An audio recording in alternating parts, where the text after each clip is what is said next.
You're listening to the Tales of Leadership podcast. This podcast is for leaders at any phase on their leadership journey to become a more purposeful and accountable leader, what I like to call a PAL. Join me on our journey together towards transformational leadership. Welcome back to Tales of Leadership podcast. I am your host, Josh McMillian, an active duty Army officer, leadership coach, and founder of McMillian Leadership Coaching. And I'm on a mission to create better leaders, what I like to call a purposeful, accountable leader. My vision is to impact 1 million lives in the next 10 years in the civilian and military workspace by sharing transformational stories and skills. On today's episode, I'm going to be sharing a transformational leader story, Catherine Zack. Catherine is on a mission to put the tools of immediate stress relief in as many hands as possible. A former corporate litigator turned meditation teacher and mindfulness coach, Catherine helps people create their own personal stress culture revolutions to redefine the way they pursue success, embody leadership, and access something even better than work-life balance, and that is wholeness. Let's go ahead and bring on Catherine. Catherine, welcome to the Tales of Leadership podcast. I'm humbled to have you on. How are you doing? Oh my goodness, it's so lovely to be here. Thanks for inviting me on. I'm excited to chat with you today and be here with your audience as well, get to meet them. I feel like even though we do everything virtually, it does feel like that connection crosses the airwaves. So I love to be in conversation with you and with all of your listeners. Yeah, I can already tell the conversation that we had beforehand, like going on a phone conversation, and then now you have a very calm voice. So I think that that's going to be a refreshing, because most of the people that I have on, Tales of Leadership podcast have a very militaristic tone about them. I don't know how I come off, but just hearing you talk, I think it's going to be a refreshing tone. Maybe you could start off with providing just an overview to our listeners of who you are and what you do. Just a small question. Just a tiny question. That's so good. And thank you for what you said about my voice. I've also been told that I put people to sleep with my voice. And so, you know what? I'm going to count that as a success. If anyone falls asleep, you probably needed some rest. So there we go.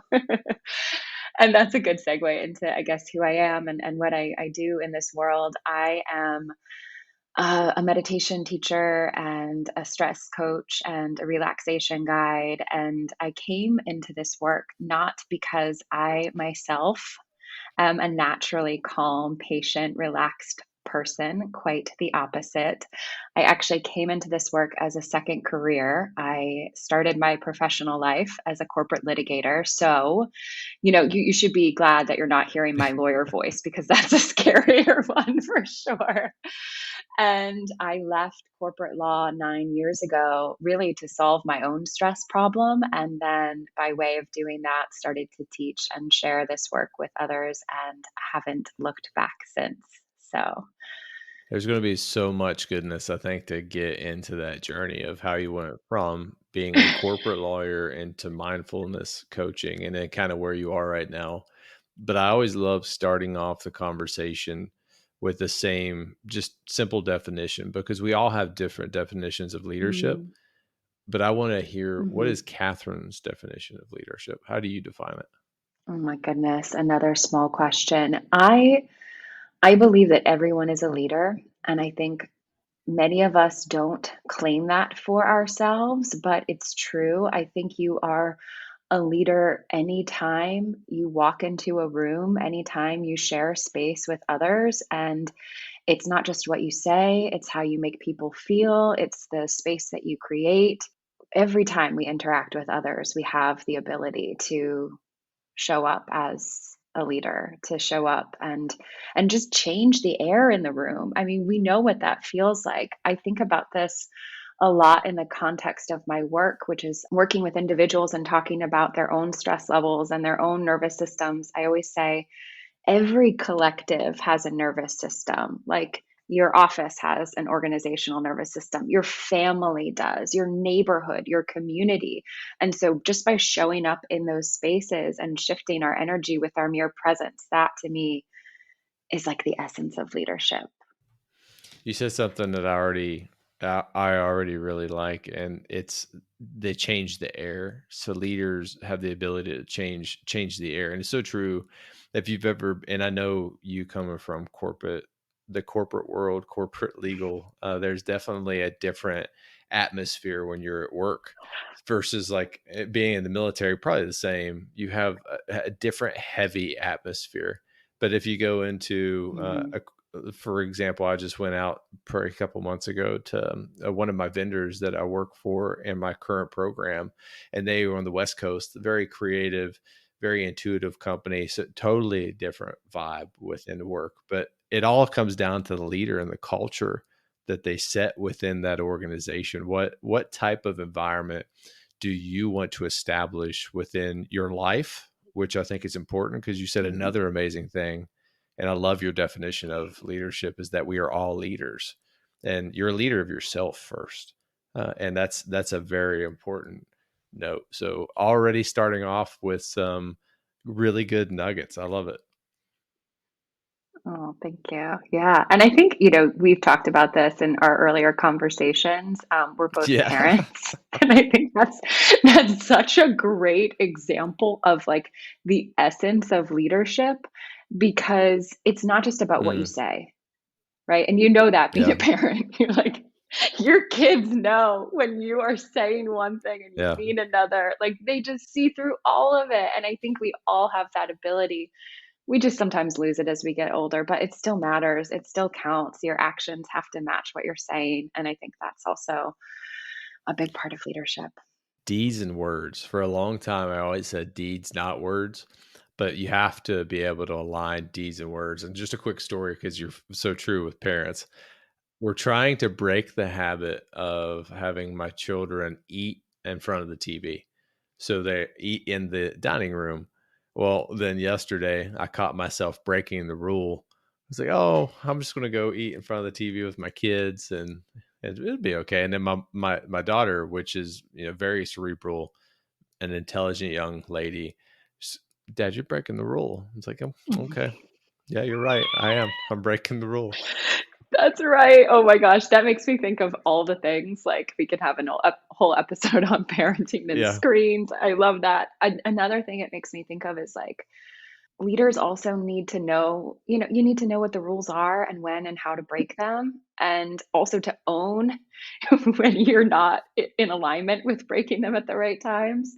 And then the other thing that this makes me really think about when it comes to the definition of leadership and what is a leader and how do we lead, it's like the word I would use to describe what I said before is embodiment. Mm, Like it's like, integrated through your whole being. So it yeah. is your deeds, it is your words, it is your thoughts even. I mean, yeah.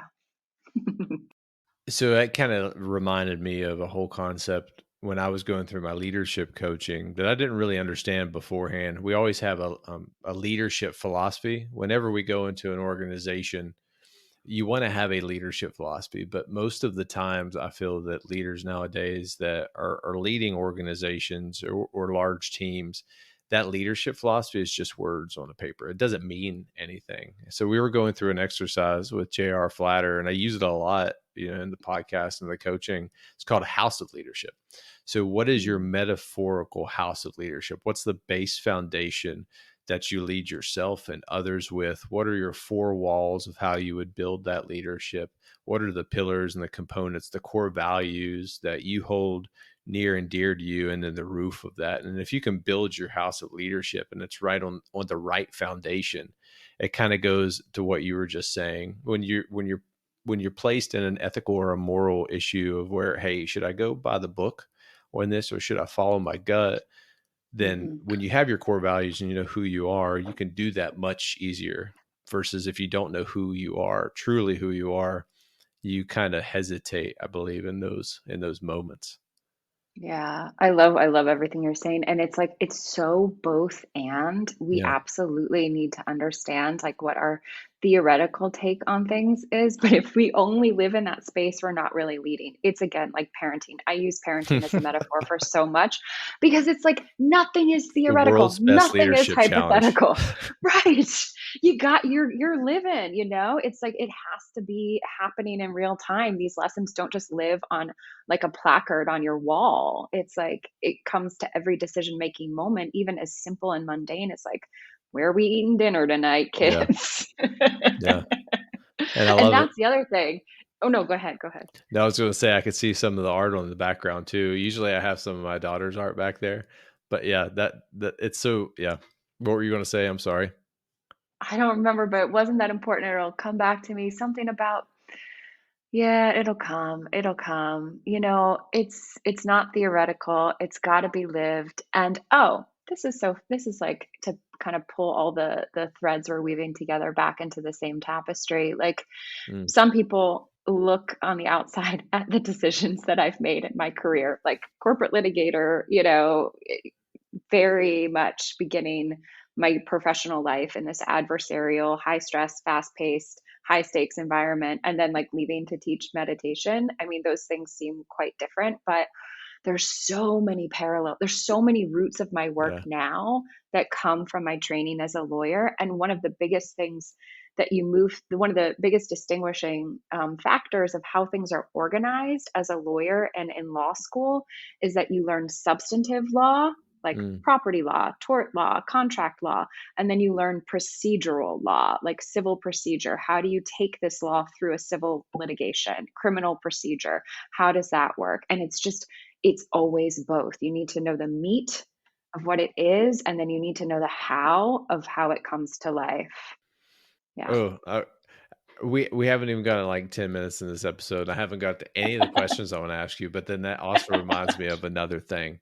So my definition of leadership is to inspire. And I think that it takes four key characteristics. You have to be proficient, you have to have a strong reputation, you have to produce output. So, pro. And I'm a pro at Mm, creating acronyms. And you'll learn this about me, Catherine. I'm really good at just making acronyms. But I think part of being proficient and what you just said is understanding the tools that you have at your disposal and then how to maneuver those tools in real life. And that is where the art and the science of leadership come together. How do you take those tools and then how do you maneuver them to achieve the desired effects in either your life and the organization, the team that you leave? And that is where I believe separates ordinary from extraordinary. It's that little bit extra, how John Maxwell always says, just that extra little bit of effort of taking the tool, the practical academic knowledge, and then applying it mhm. to the real world, but not applying it by the book, applying it to your situation. And that takes, I think that takes courage to do. I love that. I love your acronyms. I want to learn them all. That's so helpful. That's such a good teaching tool. It's so nice to be able to distill something down into the rememberable essence of the thing. That's great. I love how humble you put that because I like to think that I'm an infantryman, so I follow the rule of KISS, keep it simple, stupid. So if I can remember it, everyone else will, right? Um, so Oh, so much there. That's so good. Yes. walk me on your journey because I want to know what inspired you to go into corporate law, and there's some lessons I believe that can be learned there, especially then the pivot of why you decided to leave. Yeah. You know, I've said this before, and so far I'll stick to it because it remains the truth for me, is that I was as sure about my decision to go to law school and to become a lawyer as I was in my decision to leave. But I would say the surety of those decisions came from two different sources. And my decision to go to law school was very much driven by a kind of natural set of talents and proclivity toward the ability to do this kind of work. I Mm. mean, we naturally kind of navigate and are guided towards things that we can do, we're good at, you know, Yeah. we can make it work. But that's not the only criterion of like choosing your work in the world, right? We forget that.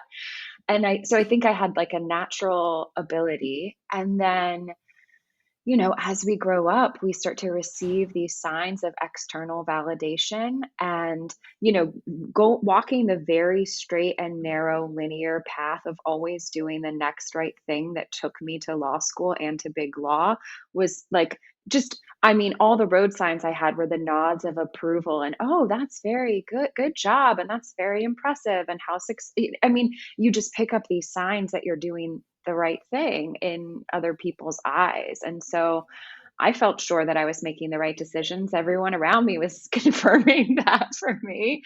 But then my decision to leave was so sure, but it came from a totally inside place. I mean, you better believe it that when I told my parents, I told the partners I worked for, my colleagues, like one half of the reaction was like, "Are you kidding me?" Mm.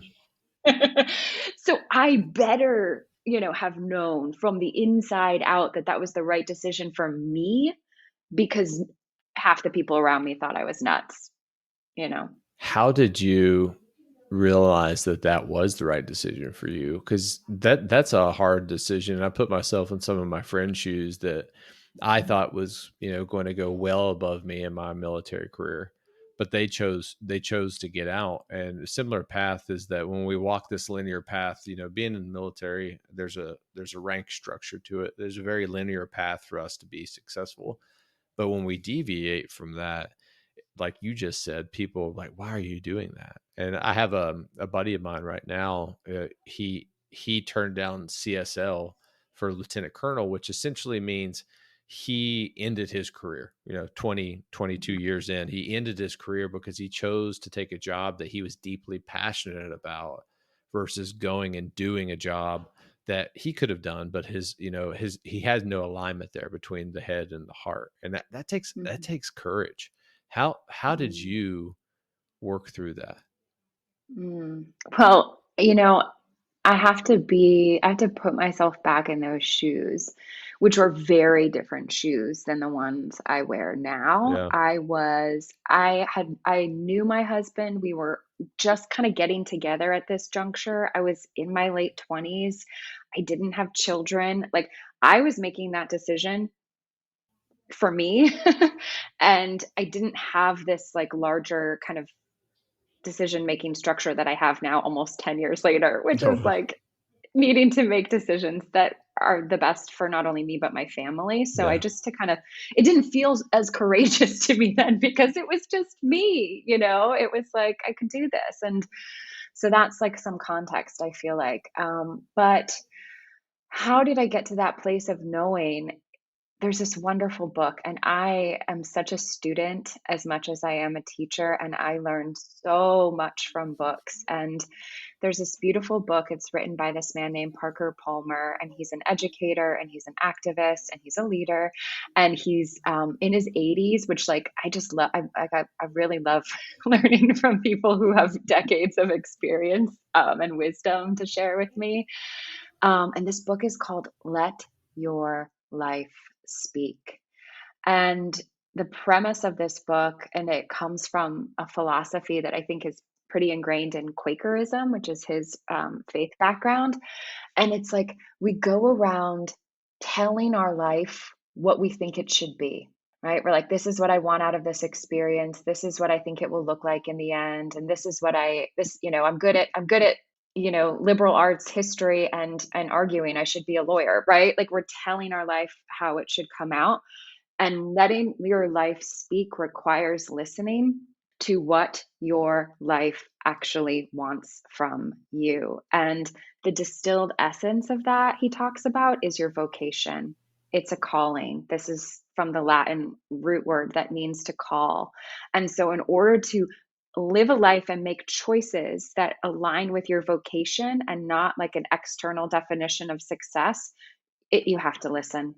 Yeah, to yourself and get really quiet and spend a long time listening. And that was really what I was doing in the years leading up to leaving was listening. Wow. Yeah. I'm kind of reflecting on, I think we all have our own religious backgrounds, right? And I never try to push mine on anyone, but I was attending a church this weekend and they broke down, the passage of John chapter 3. it took it through verse 1 through 18. But what you just said, I think summed it up beautifully, is that whole passage is about being born again.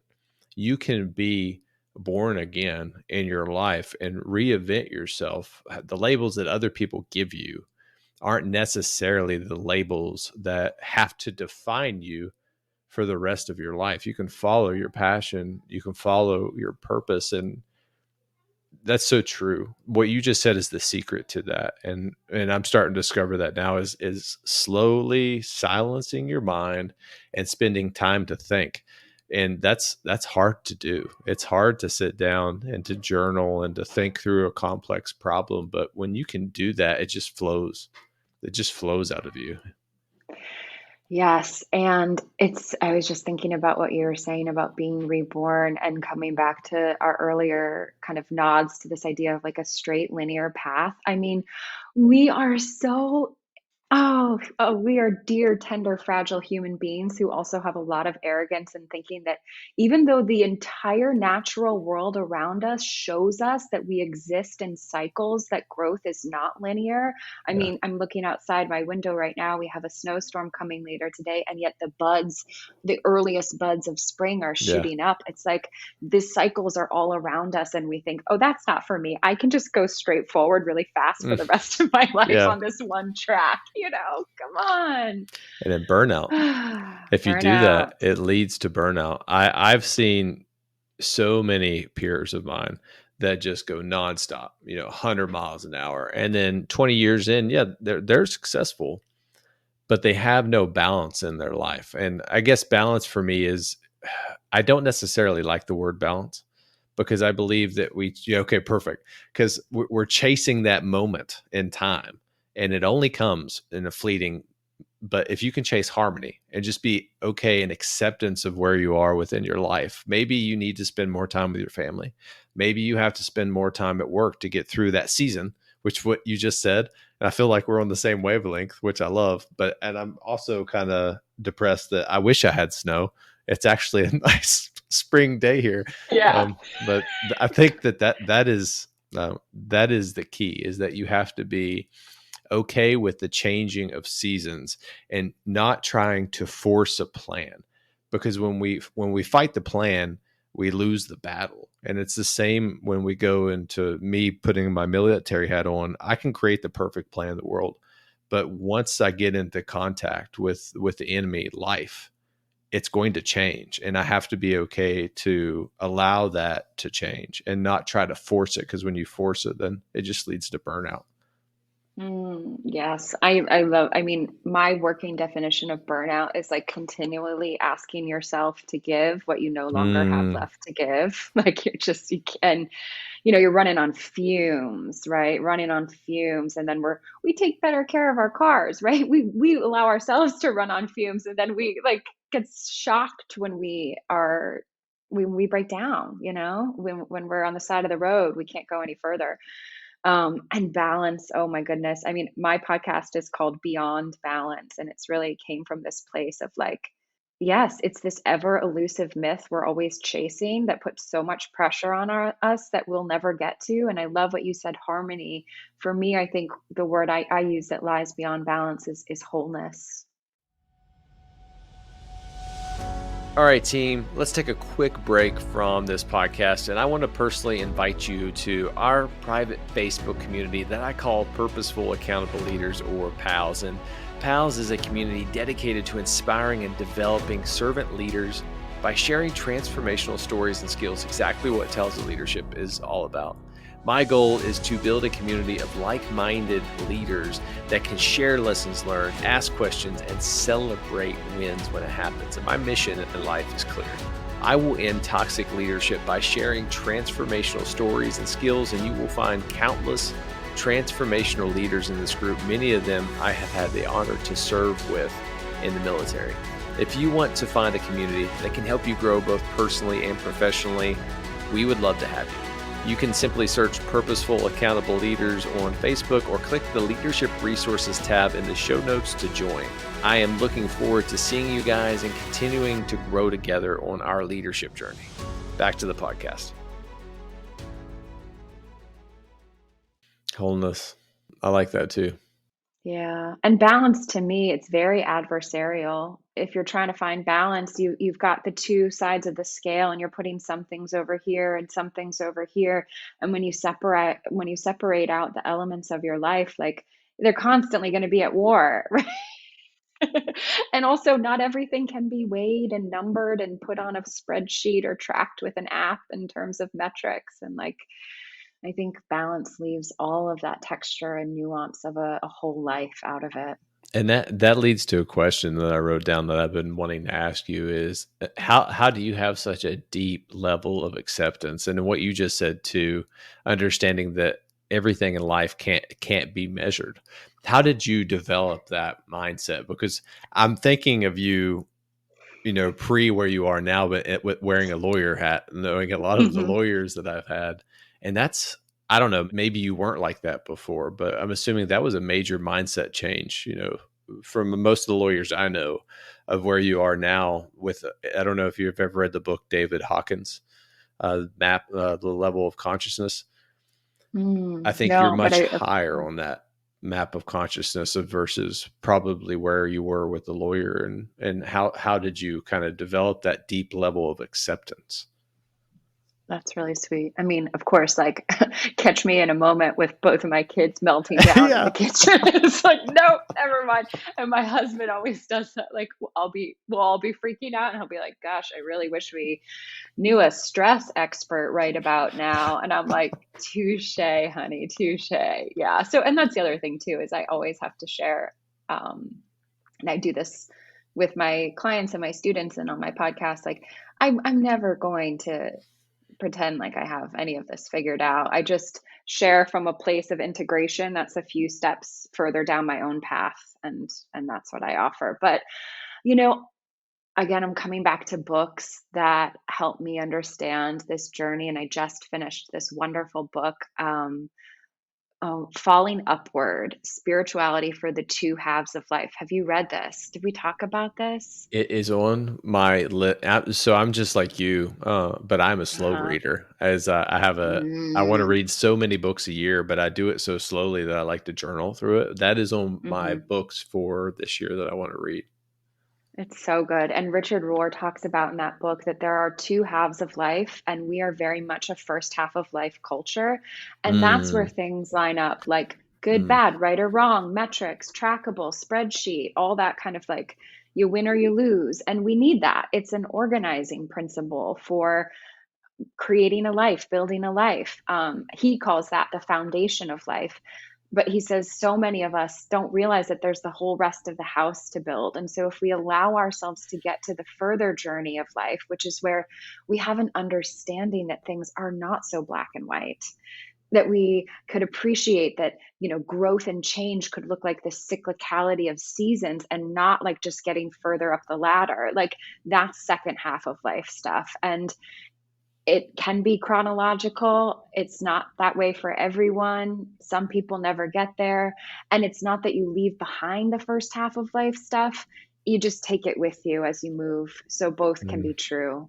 Yeah. I mean, like, first half of life stuff is great. It's like, okay, taxes are due this day. These are the rules. Stop at red, go on green. Of course, we need that stuff. So that made me think of kind of putting it through the military lens. Every operation you ever go on, there's a decisive point. It's a moment in time of where you have either gained enough combat power on the objective or you have enough overwhelming force that the end state is certain. And once Hmm. that decisive point is achieved, then effectively you've won that battle. And what you just said, I don't think I've ever thought of it like that, is that we are always focused on the first half of our life, but there's a decisive point there. And I think we always, I guess it's labeled now as, what is it, midlife crisis that everyone kind of Yeah. goes through. I think that's the decisive Yeah. point in people's lives, of being able to shift from that first half of life being focused on metrics. Where did I get my graduate degree? Where do I go to work next? How much do I make? Do I have all the fancy cars? Do I have all these things that society says that I need to be happy?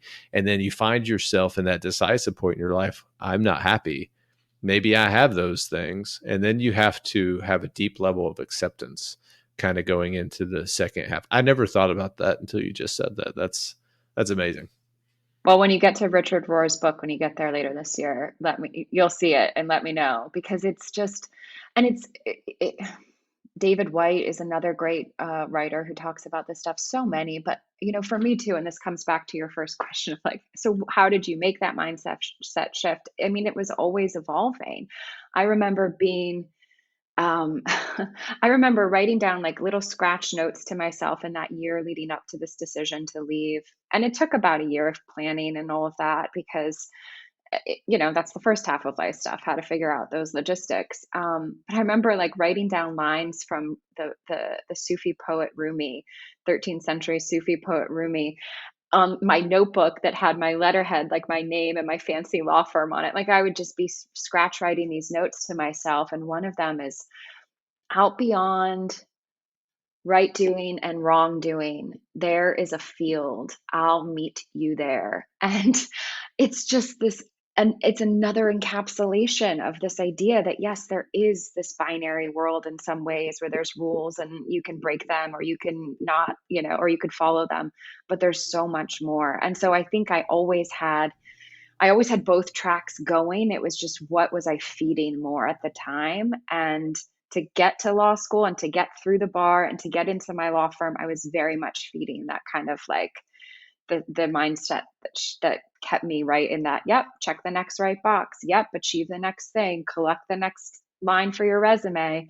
And I was also feeding the other, part of me too. It just, that balance shifted. My nourishment started coming more from that other, non-linear, non-binary place at a certain point.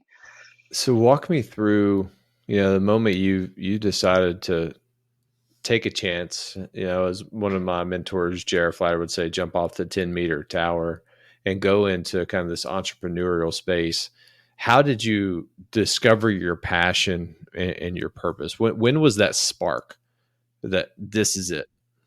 I don't think it was a slow burn. And that that's kind of along the lines of what I was saying. The two tracks were always playing out for me. So when I was a kid, when I was in high school, and this is like the late 90s, and the world looked different, but I hated gym class. And so my teacher, the gym teacher, like, remember they used to wheel out, you might be younger than I, but they used to wheel out TVs on these like metal I frames, know and they were like exactly the what you're talking big about. boxy Yep. TVs, right? It'd go from like Yeah. the history room to the gym room. And so she wheeled that in, and they put on a yoga VHS tape. And so if we didn't want to play dodgeball, we could go and do this video. And so I kind of found the practice of yoga there. And it was something that I kept going all through college. And when I got to law school, it was like my lifeline. It was the way I stayed sane and kept myself,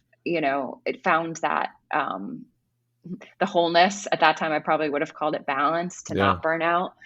And then, the meditation piece of it is like, meditation is paying attention, right? It's paying attention and sitting in that space of inquiry and self-understanding. And it's funny, that's the Socratic method, right? Socrates said, know thyself. And that's how we teach law school, is asking questions. So I've always cared about the questions, and I've always been parallel tracking these two parts of me.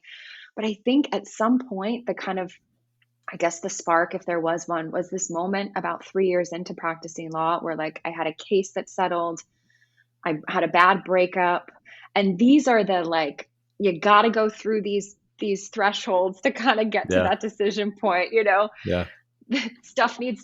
things need to fall apart, as Pema Chodron says. Like and I just looked up for the first time because my nose was so glued to the paper and the grindstone. I just looked up. And I looked around and I was like, oh, I don't know if I want this for me. And I didn't. And this is the thing about listening to your life, is that so often the answers are going to annoy you. They're going to frustrate you. You're going to be like, are you kidding me? I have this job security. make all this money. I have these great degrees. Everyone's so proud of me. And this is what my life is telling me, that I don't belong here, that the world actually didn't need me to be another corporate litigator. What now? Like, that was not what I wanted to Wow. hear on the one hand. That's such an amazing story, though.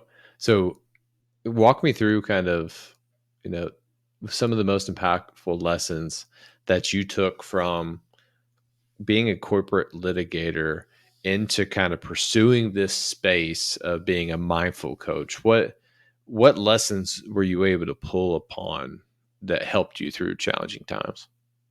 Well, I think this comes back to the beginning of our conversation about leadership and how it's not just theoretical.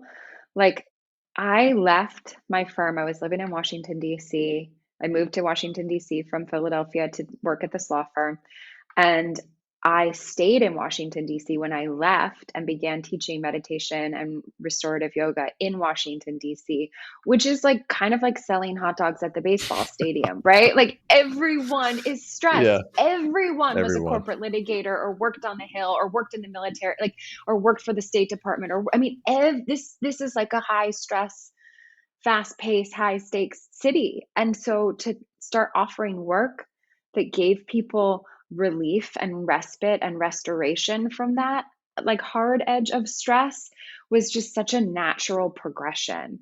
So it's almost like this vocational work of just creating and holding space for myself and others to be, that kind of, it just started flowing. And I think a lot of it had to do with where I was and how people could relate to my story in a town like DC. I had people walk in off the streets. Oh, you're the lawyer. You're the lawyer. You get this. Mm. You get what it feels like to have a fire drill land on your desk on a Friday at 5 p.m.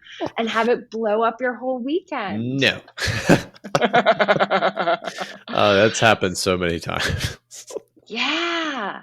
And so I think that it made my life, or it made my work so much richer, my own lived experience. And this is what I always say, not like I'm claiming any kind of wisdom for myself, but like, information or knowledge is great, but it's not until you pair it with experience that you can ever alchemize that into wisdom, Yep.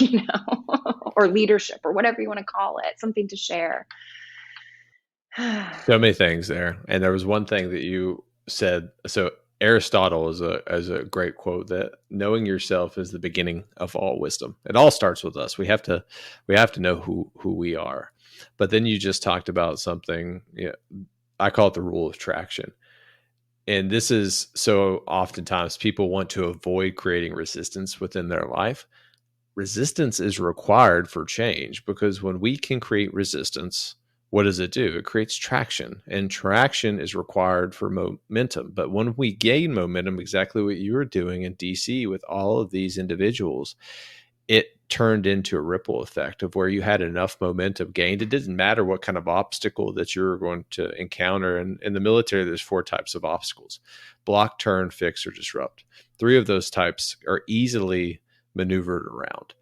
And that is the key to gain momentum. So life, when it does create more friction in your life, you can just easily blow through that. And I think that's a beautiful example of what you just said. When you can connect your passion and your purpose in life, people will naturally just gravitate towards you. But be okay in that space of creating traction and resistance in your life, because that is where the experience, and that was another amazing thing you said, the experience and the education come from. Maybe you are educated in something. Well, you have to go through that experience to truly understand it. You can teach me something and then I can read it, but I have to go do it. I have to actually be able to apply it. In the military, we have it. It's called crawl, walk, run.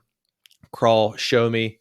Walk, let me do it. Run, let me do it and fail, because then I'll learn. So when I actually need to do that thing, I won't fail. Then that's an amazing example. I love everything you're teaching me about the military. This is fascinating for me too. Thank you. It's so good. I love learning. So, so good. Yeah, I love that you call it like traction or friction. I think of tension as well, like Mm, that, and that is such a necessary part of like that creative tension to be able to kind of move through yeah. something and get to get to wherever you're going next. Yeah, that's necessary, but it's so It uncomfortable, and is. we don't like it at all. I had a guest on, Jason Van Camp. He's the author of, I'm probably going to totally mess this up, I think, Deliberate Discomfort. I'll have to look it up and just make sure. But he talks about the concept that when we embrace that place of being uncomfortable, that is where we truly grow. And it's so key is that people will seek out all these, endurance races and these uncomfortable situations because that's where we grow. And the same is true in life. Whatever you want to achieve in, if you want to achieve success, you have to be able to put yourself in those points of where friction's naturally going to occur because that's where the Mhm. growth happens. And That's right. so walk me through, where you are currently right now. What is your mission? Well, I'm on a mission to put the tools of immediate stress relief in as many hands as possible. That's the first part of the mission. Because here's the thing about stress, like, it is a real physiological experience we're having in our bodies. It impacts our health, our well-being, our sense of self, our decisions. It sucks, right? Chronic and unmanaged, unmitigated acute stress is killing us as a society. So it's like Yeah. to put those tools in people's hands is like the first part of the mission. And then the second part is, okay, once we get back to like a reclamation of our optimal zone of homeostasis in our nervous systems, like then the real work can start. And for me, the second part of that is not only helping people deal with their stress, but helping people start their own mini stress culture Mm, revolutions, which is really like, I think that I always knew I left big law because the high stress was getting to me, but it wasn't just that. It was the culture created around glorifying stress and the mm, characteristics of fight, flight, or freeze. I'm talking hustle culture. I'm talking always rushing. I'm talking, grit your teeth and work harder, sleep when you're dead, not when you're done. Like, yeah. I mean, this is like where so much lives. And so I meet people at the point of stress because we're all talking about it. We all know what it is. Yeah. And so for me, it's like, I think about like living a life of high stress and living in stress culture and subscribing to it in all of your daily doings feels like you're living in like this really cramped room. Mm, And then being able to work with your stress, and the tool that I use for that is meditation and mindfulness. That's like the door wedge, right? It just like wedges the door of this cramped stress room open enough to see that everything is outside, right? Everything. And so, yeah, it's a very kind of easy, mild, low key mission that I'm on.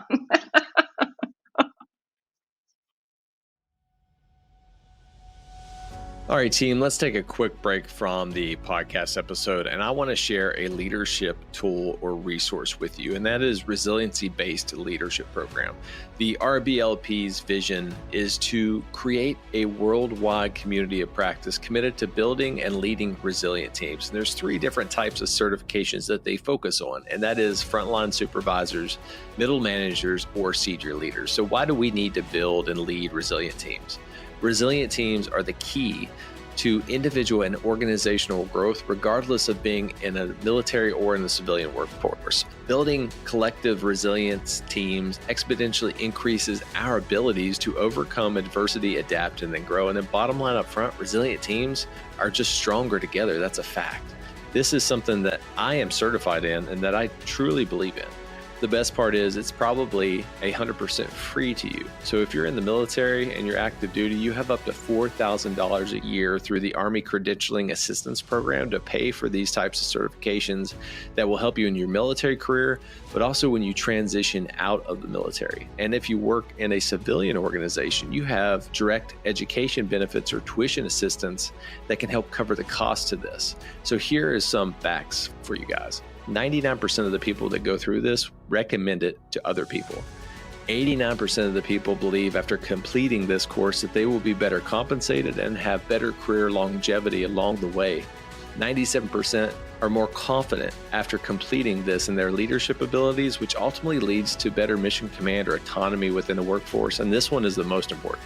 96% of people believe that it will increase trust within the organization. So if you want to learn more, you can go into the show notes or click the link resilientbuildingleader.com and learn everything you need to know about the RBLP vision and mission and how to get started. And if you want to get started, use the discount code JMCMILLION, no spaces or all caps.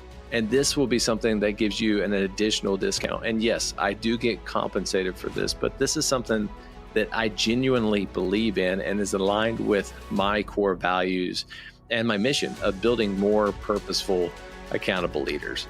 Let's go back to the podcast.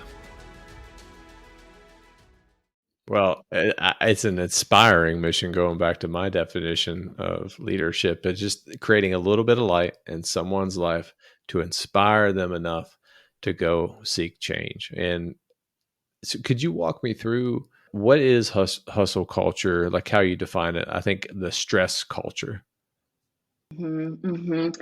So this is like what I'm working on right now, is trying to kind of put language to all of this. But the way I see it is that when we're in fight, flight, or freeze, right? Like think of actually what's happening. Like we go faster, we lift more, we push harder. Like all of these things are survival mechanisms. But when so many of us are stuck in a chronic state of stress, then all of these characteristics get solidified and glorified into values and norms. So we expect to be rushing, right? We expect to be multitasking. We expect to be always available. We expect to always be able to make the Herculean effort required to like put out the fire, even if it's not required. And it means that a lot of us are burnt out and going really fast and juggling a ton of balls and feeling like there is no other way. But our stress response is a survival mechanism. And that means that a lot of us are living in survival mode. I was going to say, I mean, we're talking mid-March right now. It's the 3-year anniversary of a lot of us getting flipped into survival mode. And I think a lot of us are still carrying a lot of that chronic stress around, not processing it. It's still a heavy moment. And the thing about stress is that, it's not all bad and you can't make it go away. We need stress, right? In the right amounts, at the right times, in the right instances. You know this in the military, right? But we also need to know how to override unnecessary stress responses, how to heal from the physiological effects of stress in our bodies. And honestly, stress is my sneaky way into having any kind of conversations about a spiritual life. Yeah, because we're comfortable talking about it. And really, we know when we're walking around in stress mode and stress culture and stress state, like everything feels clenched. It feels like we're holding our breath all the time. It feels like there's no space to actually then like explore what it would mean to simply be present to this one life. There's something, I don't know if you've ever read the book, Leaders Eat Last by Simon Sinek, but there's a whole chapter devoted to kind of like our body as a chemical drugstore in a way. So cortisol, for example, cortisol is healthy in short bursts because it basically spikes adrenaline, fight or flight. Are we going to choose to fight or flight in a stressful situation? But we also have dopamine, chasing goals, serotonin, which is a leadership, I believe, chemical, feeling good about doing things for other people, being a servant leader, and then oxytocin, which is kind of like the love chemical. But we have to be able to create that blend within our life, because nowadays, I think, and it's so true, like in American society, Western culture in general, we're put more and more and more and more stressful situation. And I was writing a blog article yesterday. I think it's almost 4,000 ad advertisements that the average person encounters in a single day. So not including all the different stressors that you have in work, within your family. Now you have all these outside influences that are trying to create that scarcity mentality. You need to get this, you need to get that, you need to get this. And then we have this cortisol that's a slow drip slow drip, slow drip. And I truly believe, and that's one of my missions, is to end toxic leadership and try to end that cortisol line, because cortisol will kill. If you do not take that out of your life, that will literally create high blood pressure. It'll create a heart attack, diabetes, all these different things. It leads to a deterioration of your health. So you have to be able to control that. And that was very powerful. And I wanted to make sure that I went back and I highlighted that. I love that. And that's the shorthand. That's my shorthand for stress is killing us. And it might also be keeping us from living our lives, Yeah. right? And that's, I think, the crux of it. So why is mindfulness so important to leaders? And then what is just one simple exercise, someone listening to a transformational leader like you, that can apply it and lower stress in their lives today after listening to this? John Kabat-Zinn has a great definition of mindfulness. He's like the founder of mindfulness-based stress reduction, one of the kind of like arbiters of that work over the last several decades. And so this is my spin on what he says. Mindfulness is simply paying attention on purpose in the present moment to the present moment without the filter of good, bad, right or wrong, judgment, story, anything. It's relating to life as it is. And so from the perspective of managing stress, when we practice mindfulness, it allows us to learn to be with something like right on that edge of Yeah. discomfort without needing to pounce, right? Every single time. And so when it comes to leadership, what a quality, right? To be able to be in this moment. What would that mean for any of us as people, as leaders? Does that mean we can listen? Does that mean that we can actually be where we say we are instead of ordering groceries on our phone while we're in the meeting, Does that mean that we could offer then like the deepest gift that we have to give in this lifetime, which is our attention, simply being with the people we're with, doing what we're doing. So I think it's key for leaders, for all of us, for stress, for any of it, for not missing this life, right? And it's something that I'm always trying to demystify meditation and mindfulness in my work, because it's not like learning Latin or algebra. That's the good news, right? It's a remembering of our natural state. You know this, you have kids. Our kids come in utterly present, right? Utterly aware, captive, wide-eyed. That's who we are, right? That's who we are. And so it's a way to return. Let me think. What's the simplest? Oh, the simplest practice I know is a hand to the heart, right? And then you can feel the rise and the fall of your chest as you breathe. You can feel the thump, thump, thump of your heart. And if you can add a deep breath in and a deep breath out, and even close the eyes and just take in less of the distractions around you, it can be as simple as that. And they're tools that we have access to. We don't need an app. We don't need, it's like it's this breath and it's this breath. And it could be that one too. So I love that. And I use that almost every day. Like before I'll go into a major meeting or a presentation, it doesn't matter what it is. And this is how you know you care. Like my heart will just get fluttery. Like, okay, it's time to good go. stress. Yeah. Time to go, Josh.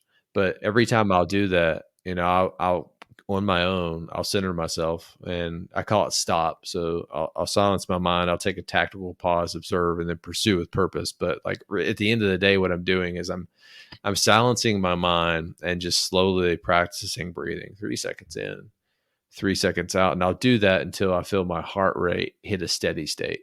And then that's when I know it's time to go execute. So I use that almost every day. And it's funny, if you would have talked to me 3 years ago, Josh, be like, nope, we're not doing that. We're going live. Right. But now I'm accepting that mindfulness is a part of being a great leader, and you just said it, two perfect things: limiting distractions and actively listening. If we could just do that, how great the world would be if we could do Yeah. those two things. Oh, so good. So good. So walk me through this stress school that you're working on right now. And are you working on a book? I am.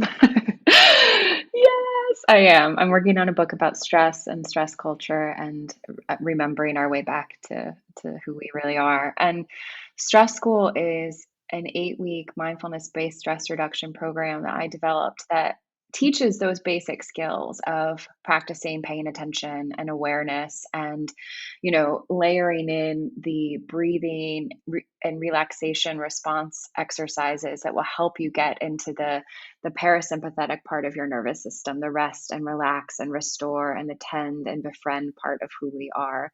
So it walks you through those skills over the course of 8 weeks, but also helps you take a really kind of Socratic method look into how stress is impacting your life, impacting your relationships, the choices you're making, and perhaps give you some information about, you know, next steps or how you might want to rearrange some things in your life. We can't do it all in 8 weeks, but it's a great start. And really what it is about giving you the tools that you will train and practice together. And then, you'll use them for the rest of your life, which is my unsexy promise. I love It's that. like none of this is like, okay, you're done, you graduated, you Yeah. figured it out, all of your stress is solved. It's like, no, we're just getting started. So, That is the same mindset that I have with leadership, is that leadership is a lifelong journey. It's not a destination. We don't achieve it when we take over a position or we get a new title or we have authority. It's continuous. It's throughout our entire lives. And I see it in 6 distinct phases, but I feel that so many people kind of going back to the Western culture, right?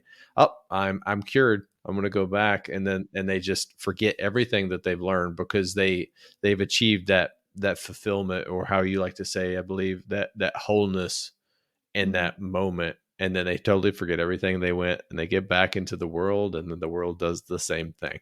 It just bombards them and hits them with all these different distractions. So walk me through your podcast that you have too. What's the frequency with that? And then what is the layout? What do you provide to listeners? I really wanted to start a podcast when COVID hit because I missed the experience of getting to sit in a real room with real people and Yeah. teach and talk through these concepts and create the experience of pause and meditation. And it took me a while to get started. I mean, I had one young kid when COVID hit, and then we added another to the mix. And finally, when my youngest son, who's 1.5 now, was like 5 weeks old, I was like, I'm starting this podcast. And so when he napped, I would record the episodes. And so by design, it's always been me, just me, on the podcast, using it as a place to have conversations like we're having, except for Mm, I'm just talking to my people. And for most episodes, bring people through an experience of meditation, a practice of meditation within the episode. So that's my way of hitting my mission of putting the tools of immediate stress relief in as many hands as possible. Like if you listen, you will have an experience of relaxation within the episode. And I structure the content around questions that my people are asking me about stress and stress culture. I actually had my first guest on, and it was my husband, and we were doing a part two to an episode that I put out about parenting stress, mm. and it had a really big response. And so I brought my husband on to have a conversation with me about parenting stress and communication and stress. And so it's really coming from my people asking questions and me being able to answer those questions in a large format context, and always give people just like a tiny bit of peace, I hope, in a moment of the podcast. And I love it so much. It's so good. It's so much fun to be able to do that. Yeah. You remind me so much of, a good friend of mine, Brianna Greenspan. She's a co-author of the book of affirmations, A Miracle Morning, and she believes in mindfulness meditation, but also just affirmation. So what I'm going to make sure that I do is connect you to, because I see some synergy there. And she has such a very impactful mission too, of kind of creating this movement of miracle morning savers within schools. So silence, affirmation, visualization, exercise, reading and scribing, but teaching it, which is essentially just a mindfulness tool, to young children. Because if we can equip them early on, then they can go and fight these life's battles and be able to call, BS on something if it's not aligned with where they're trying to grow. Right. Oh, I love that. Thank you. Thank you for that. So as we kind of get towards the end of this podcast, I want to go back full circle. What would be one of the most impactful pieces of advice that you would give to someone just going in corporate law? Everything that you've learned so far, what could you give someone? Pause, make sure you're doing that regularly, rest in the margins, don't need to fill every space. It's so strange as a lawyer, you track your time down to the like every 4 minutes or whatever. And it's like, I wrote a post about this once. I'll have to put it on the podcast. So the Greeks had two different kinds of time, chronos and kairos. And the software we used to track our time at my law firm was called Chronos. Yeah. and Chronos is like, it's like the chronological time. It's the billable hour for the attorney. It's knowing that our meeting is at this time. But Kairos is when it's the time apart from time. It's the pause. It's the stepping outside to pay attention, to look around, to look within. And I think lawyering is a lot of Chronos. So make sure you're accessing that Kairos, that sacred time too, even if it's just 5 minutes out of a day, your busiest day. Rest in the margins. I don't think I've ever heard that. And I'm now going to overuse that all the time. Rest in the margins. It's so good. I think I got it from a New York Times article about rest, but it's just like, yeah, rest in the margins. Like, think about a book, the page of a book. If there were no margins, if there was no blank space, you couldn't gather any of that information. You couldn't take in any of that wisdom on the page.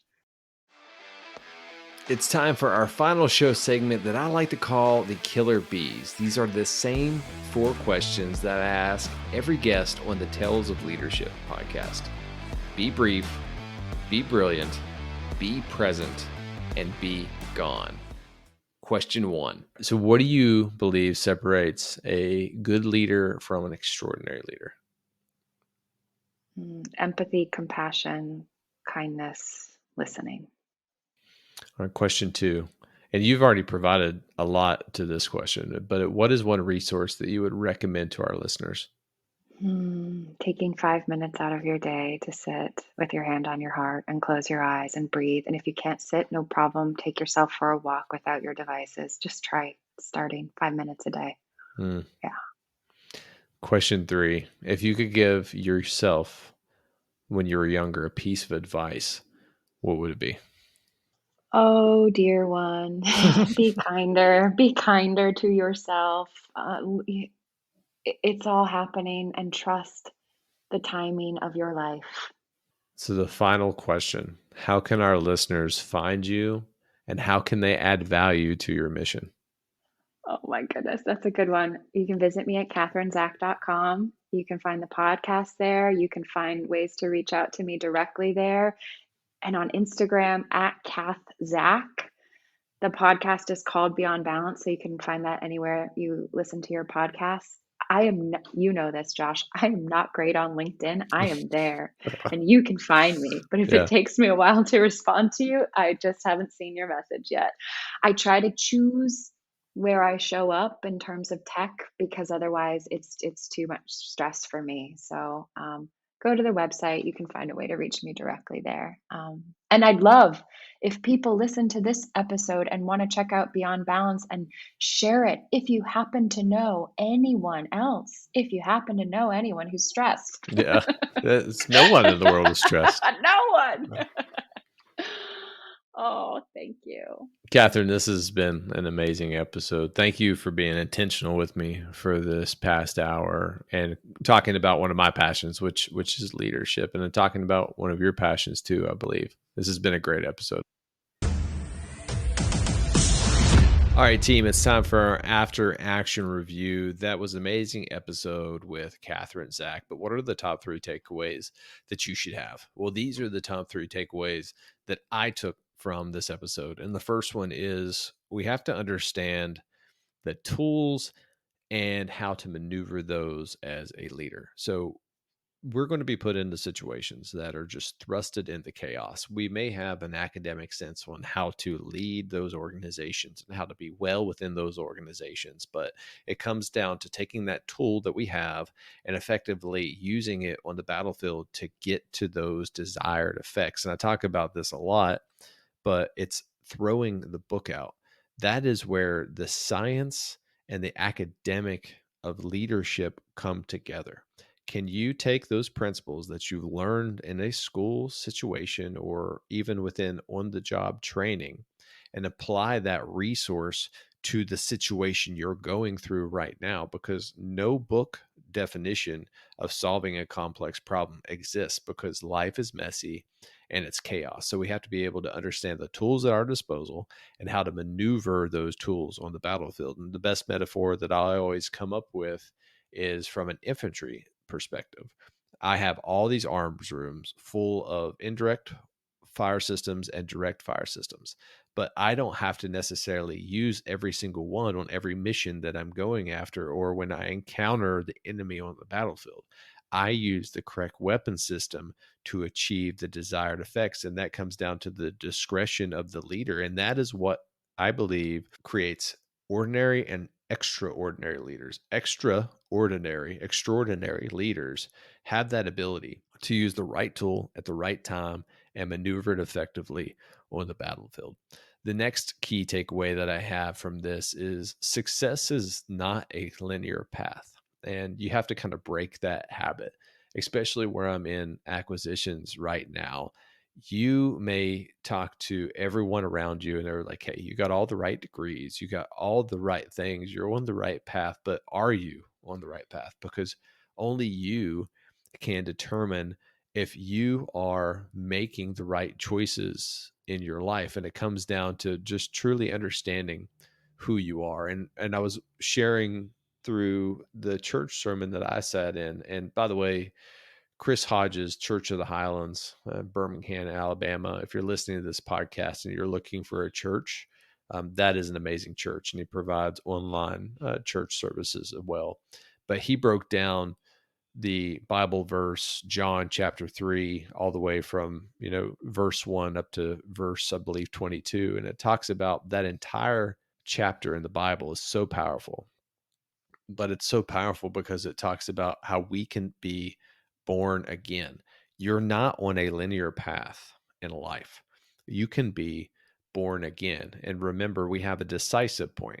If we follow that linear path, eventually we're going to get to a point of where we just do not feel fulfilled in life, or we have that sense of wholeness, as Catherine likes to say. And that is the decisive point in our life. We have to understand how we're going to get around that and just know that you can be born again. That's the second key takeaway. As a leader, there's always another way.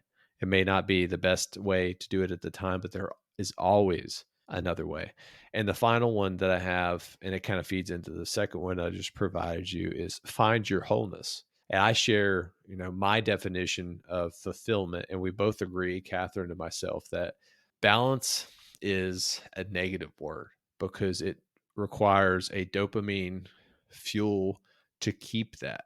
We're always focused on that pinnacle of having everything in our life perfectly balanced. And when it does, maybe it only happens for a fleeting moment in time. And then we're trying to chase that feeling again. But you have to be okay with how Catherine says wholeness, accepting the season of life that you're in, and just knowing that life is going to be okay. Accepting the situation that you have and make the best of what you have. Take those experiences and learn to turn that experience into wisdom. But just understand fulfillment and wholeness takes a long time because it takes maturity. But in order to do that, and I truly believe to find fulfillment in your life, this is the mathematical formula that you have to solve. What is your passion? What are you passionate about? The rule of 3 Ps, and we're going back to that. What is your purpose? And do you have a perspective, a view, a strategy on how you want to get to that? So those three P's, when they are connected together, the sum of all those efforts equal fulfillment in life. Hey guys, if you've gotten any value from today's episode, do me a favor, leave a comment, leave a review, subscribe, rate this podcast, but more importantly, share it with someone who is just starting out on their leadership journey. You can find me on all of the social media links, but also you can go to mcmillionleadershipcoaching.com with the additional resource that I have. And those are monthly blogs that I list. I would love to hear your feedback on those and let me know how I can continue to provide you powerful content that is going to make you a better leader. What I like to say, become the leader that your team needs. As always, I'm your host, Josh McMillion, saying every day is a gift. Don't waste yours. I'll see you next time.